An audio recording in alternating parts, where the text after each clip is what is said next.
অভাবের তাড়নায় লোহার খাঁচায় ৩ যমজ শিশু নিয়ে রাস্তায় অসহায় মা। লোহার খাঁচার ভেতর বসে আছে ১৩ মাস বয়সী ৩ যমজ শিশু আব্দুল্লাহ, আমেনা ও আয়েশা। খাঁচার বাইরে ক্লান্ত পায়ে হাঁটছে ৩.৫ বছরের ছোট্ট মেয়ে মরিয়ম। আর তাদের সঙ্গে রাস্তায় রাস্তায় ছুটে চলেছেন এক অসহায় মা জান্নাত বেগম। ঠাকুরগাঁও সদরের রাস্তায় ঘুরে ভিক্ষা করছেন ৪ সন্তানের মা জান্নাত। কখনো দোকানের সামনে, কখনো কারো বাড়ির পাশে দাঁড়িয়ে থাকেন সন্তানদের নিয়ে। চোখে অনিশ্চিত ভবিষ্যতের ছায়া, মুখে চেপে রাখা হাজারো কষ্ট।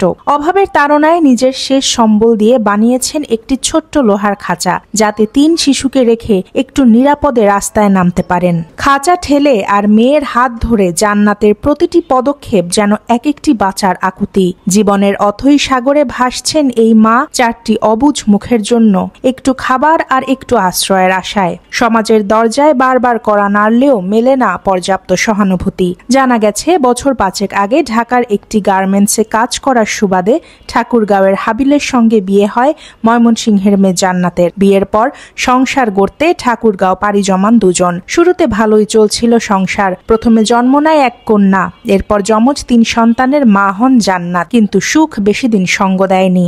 হঠাৎ করেই স্ত্রী ও সন্তানদের ফেলে চলে যান হাবিল। ৪ শিশুকে নিয়ে নিঃস্ব জান্নাত পড়ে যান চরম বিপাকে। কিন্তু হাল ছাড়েননি তিনি। সন্তানদের মুখ চেয়ে শুরু করেন জীবন যুদ্ধ। তিনি তৈরি করান একটি লোহার খাঁচা, ২ চাকার একটি ভ্রাম্যমাণ কাঠামো। ৭,০০০ টাকা খরচ করে বানানো এই ছোট্ট গাড়িতেই তিনি রাখেন তার ৩ সন্তানকে। আর ছোট মেয়েকে হাত ধরে রাস্তায় বেরিয়ে পড়েন সাহায্যের আশায়। রোদে বৃষ্টিতে কাদা পথে খাঁচায় সন্তান নিয়ে চলা এই মায়ের জীবনে যেন থেমে নেই সংগ্রাম। সমাজের করুণ দৃষ্টির মাঝে থেকেও খুব বেশি সহানুভূতি পান না তিনি। তবুও জান্নাত বেঁচে আছেন সন্তানদের জন্য একটি আশ্রয়, এক মুঠো খাবার আর একটু ভালোবাসার আশায়। জান্নাত বেগম জানান, স্বামী খোঁজ খবর রাখে না। আমি একাই আমার ৪ সন্তান নিয়ে কষ্টে আছি। কোনো রোজগার নেই, খাবারের ঠিক নেই, কখনো না খেয়ে থাকতে হয়। তখন নিজের জীবন শেষ করে দেওয়ার চিন্তাও আসে। আমি সাহায্য তুলে দিন যাপন করছি, এছাড়া আমার কোনো উপায় নেই। বিভিন্ন সময় বাসা বাড়িতে কাজের প্রস্তাব পেয়েছি, কিন্তু ছোট ৪টা শিশু সন্তান কার কাছে রেখে কাজে যাব?